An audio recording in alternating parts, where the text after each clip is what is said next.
Bonjour à tous, alors aujourd'hui pas de vidéo de montage, c'est une vidéo pêche en général. C'est la façon dont je fais mes connexions pour mes cannes réservoirs, que ce soit 7, 6, 8, avec le système boucle dans boucle entre votre soie et votre bas de ligne. Donc maintenant dans le commerce, de plus en plus de soies sont vendues munies de ces boucles, alors aussi bien côté backing que aussi bien côté bas de ligne. Donc là, on va s'occuper du côté bas de ligne. Alors, vous le saurez si ceux qui me suivent, les connexions pour les plus petites cannes rivière, je colle directement la soie à l'intérieur, enfin tout du moins le bas de ligne à l'intérieur de ma soie. Et puis là, dans le commerce, sont vendus, pour ce qui est le réservoir, des bas de ligne qui sont bien souvent munis d'un nœud, alors soit micro-boucle, soit autre, mais qui reste pour moi grossier dans le sens où, étant donné que je pêche avec des cannes de 9 pieds, des bas de ligne qui font environ 2 fois à 2 fois et demi la longueur de la canne, il va sans dire que quand on ramène un poisson, automatiquement, cette ligature boucle dans boucle doit passer dans les anneaux. Donc si on peut l'affiner et apporter de la fluidité, voilà, c'est cette technique-là que j'ai trouvé qui était le plus approprié. Donc je vais vous faire voir, pour l'exemple, j'ai pris un morceau de nylon en 50 centièmes, c'est à peu près la taille de départ de ces bas de ligne, que ce soit queue de rat ou si vous faites vous-même votre bas de ligne à nœud. Donc dans un premier temps, je vais écraser l'extrémité, donc le pied, la partie la plus grosse. Donc si vous avez votre queue de rat, on écrase bien afin de former un plat. Si votre pince a en plus des petits traits comme ceci, ça peut aider, ça évite, ça adhérera un peu mieux, ça fera un peu plus de grippe.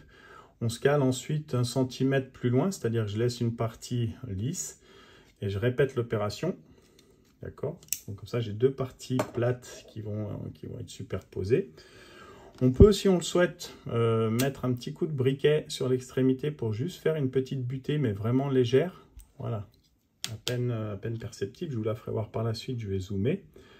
Donc là, on vient plier notre bas de ligne, vraiment faire une boucle assez serrée pour faire superposer les deux parties plates l'une sur l'autre. Voilà, faut la caler.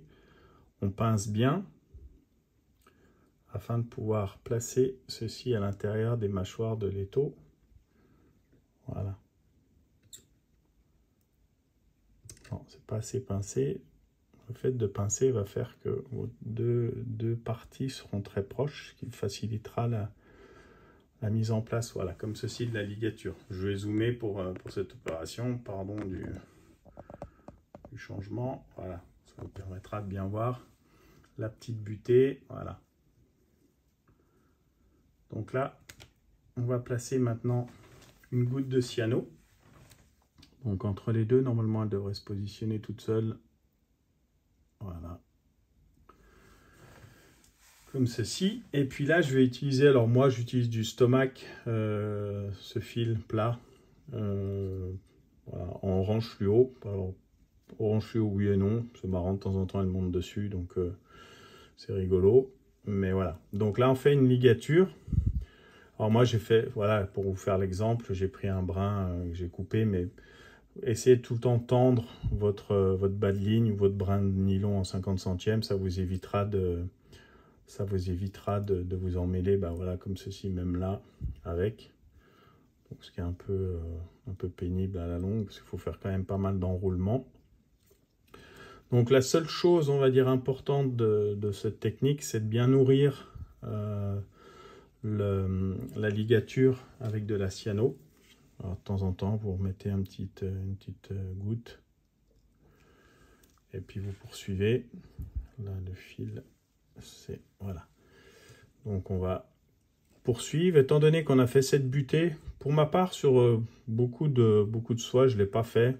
C'est parce que j'avais fait ça à un client. Il m'a dit, ouh, t'as pas peur que la boucle se défasse? J'ai jamais eu la situation où la boucle s'est défaite. Alors pour le rassurer, j'avais fait ça. Cette butée au briquet, et ben forcément, étant donné qu'il y a une butée, il faut un peu la résorber. Donc vous faites quelques enroulements de fil devant celle-ci sur votre bas de ligne, et voilà, ça va l'estomper, plus avec la colle par la suite. Voilà. Et ensuite, on revient sur notre ligature et on la grossit quelque peu. Voilà.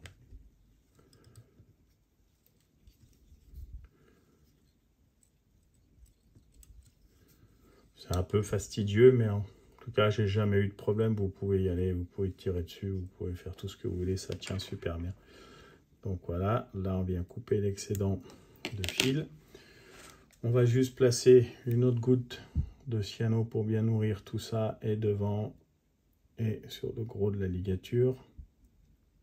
On répartit un peu. Voilà. On attend quelques secondes. Et puis, moi je vous conseille, voilà, un morceau de sopalin. Vous appuyez bien pour faire bien rentrer.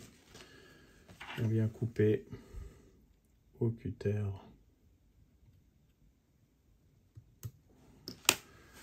Et puis si vous le souhaitez, vous pouvez toujours, voilà, là on obtient donc notre ligature. Vous pouvez toujours, si vous le souhaitez, faire ceci pour éviter la partie trop, on va dire où il y a la butée, faire une petite goutte comme ceci de cyano et vous laissez prendre sur votre étau. Et voilà, là c'est parfait. La connexion se fera au mieux. Donc voilà, façon très simple de faire une connexion boucle dans boucle, et puis surtout très efficace. Je vous dis, jamais eu de problème avec, et vous verrez que ça passe très bien dans les anneaux. Et puis bah voilà, j'espère que cette petite vidéo vous aura servi ou va vous servir. Et puis bah au plaisir.